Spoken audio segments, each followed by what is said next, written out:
paskatīsimies vienu interesantu eksemplāru. Loterejas auto, tā viņu varētu nosaukt. Viking loto, jā. Precīzāk. Varēsim šo auto dabūt vismaz par 4000 lētāk nekā viņš maksā salonā, jebkurā Volkswagenā. Un nobraucis ir tikai 206 km, faktiski jauns. Tā kā FZ auto var dabūt pilnīgi jaunu Tiguanu, 1.5 benzīnā, mild hibrīdā. Viss tas aprīkojums, kas viņam standartā tur nākās.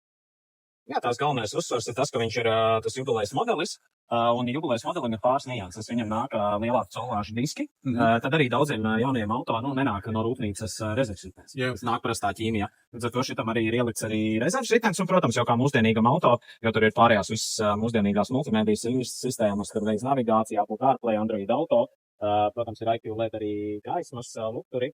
Un jā, šo auto mēs speciāli apzināti tirgojam zem tās tirgus cenas, jo attiecīgi, laimīgais īpašnieks, kas viņu laimēja, deva priekšroku finansējumu nekā jaunam auto. Un viņam jau ir laba aura, viņš jau ir uzvarētājs. Tā būtu 0 km, bet tā kā kuldīgi ir tie pāris kilometri no Rīgas, tad jā, tas 200 izpētā metrā, bet, protams, mašīnai 28 gadam tehniskā apskata, kā jau jaunam, un visas rūpnīcas garantijas, kā arī ja arī to finansējumu vajag, tad vajag ar visu varam palīdzēt sakāt. Izcili.